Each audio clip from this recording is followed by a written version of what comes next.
82-year-old president that led the world's largest economy. Led, past tense, not currently leading, because we're not doing that here today. 53-year-old director bridging management gaps in a corporation. A 32-year entrepreneur bridging gaps in a new industry. 26-year-old senior level manager in a corporation leading teams twice her age. And my 6-year-old son, who can't tie his shoes but speaks 3 different languages. What do they all have in common? I know they're human, but they've all been judged for the year of their birth certificate rather than the value that they bring.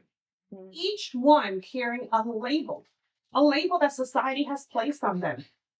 Too young, too old, too inexperienced, too set in their old ways.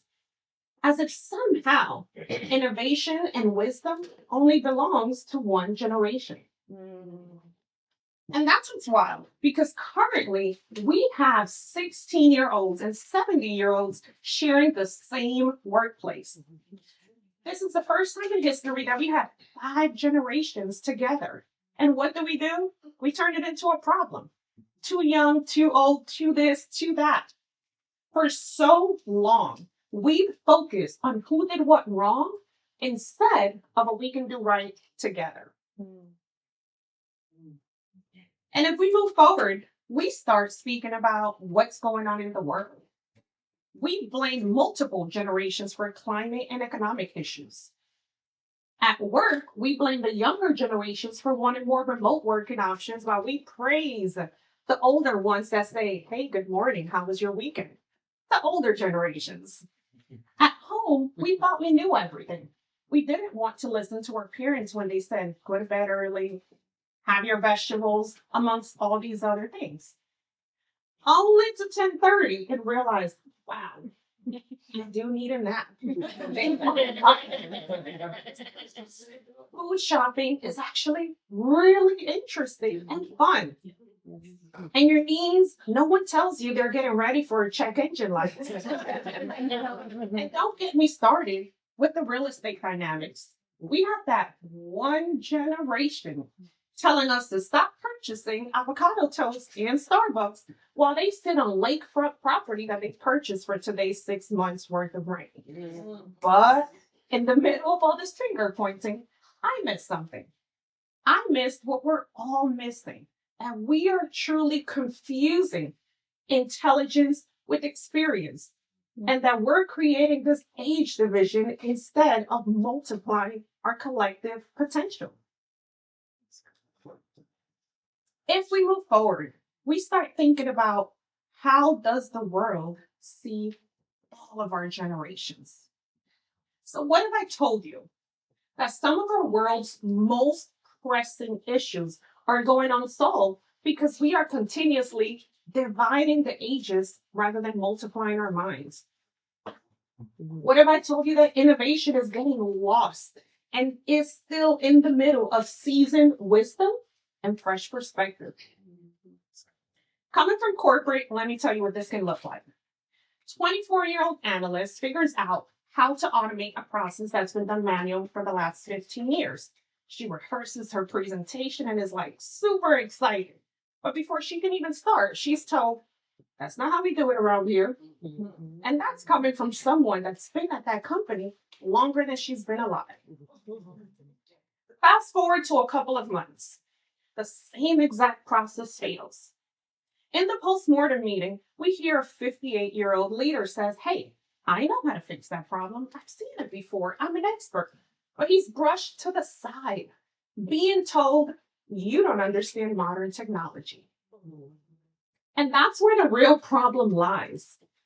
We are missing what everyone brings to the table when we start favoring just one side.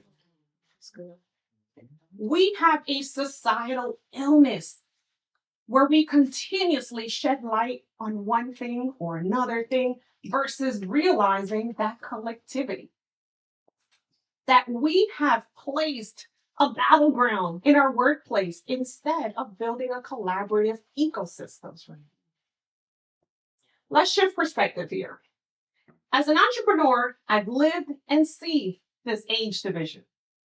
I've sat in countless numbers of rooms where my ideas were dismissed, not because they lacked merit, but because I didn't have the 20 years of experience that was being asked for. In a place where technology evolves every single day, probably right now, we stubbornly cling to the idea that we must have some sort of age requirement. And that is not the truth. We're telling ourselves all these lies.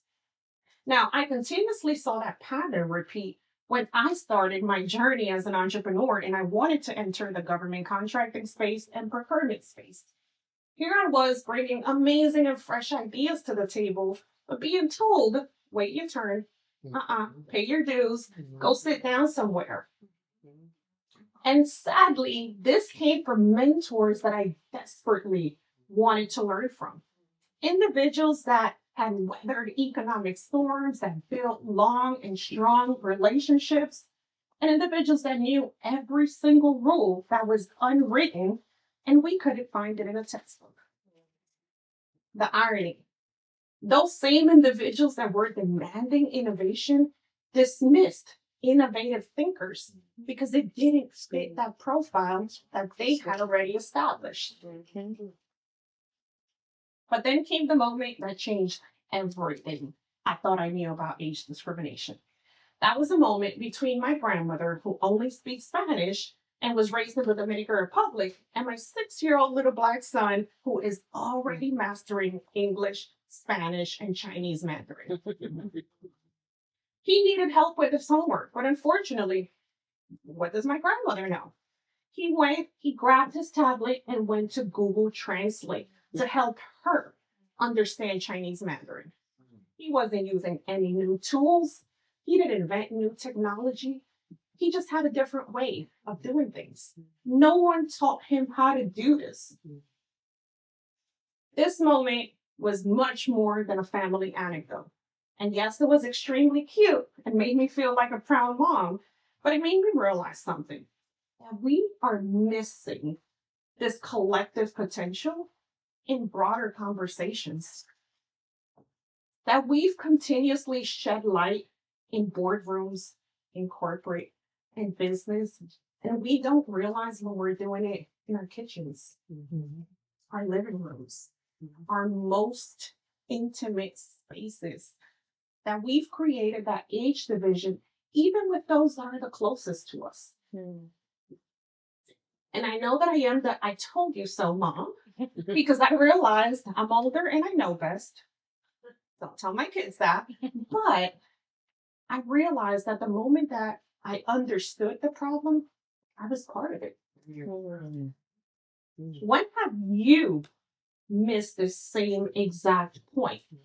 And when are we going to understand this is about change, about innovation, about wisdom, about collective intelligence in a world that is going rapidly? And I know we resist change, and we sometimes resist change because we question our own worth. Or sometimes we allow others' doubts define our capabilities and who we are. That for so long, we have built barriers instead of bridges, because every single generation brings a dash of wisdom. So from now on, I don't want to hear that the younger generations can't create life-changing solutions. At the age of 16 years old, Aaron Smith developed face screen AI, which is a technology to help detect Parkinson's disease early.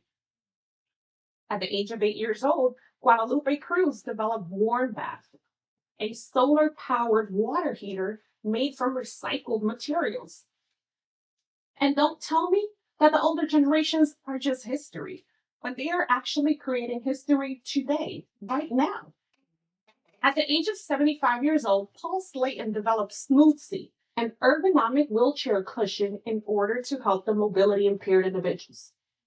And Harriet Thompson, at the age of 92, who ran a marathon, proving that all of these limitations that we place on ourselves are just societal constructs to limit our mindset, to limit our capabilities, to limit our potential.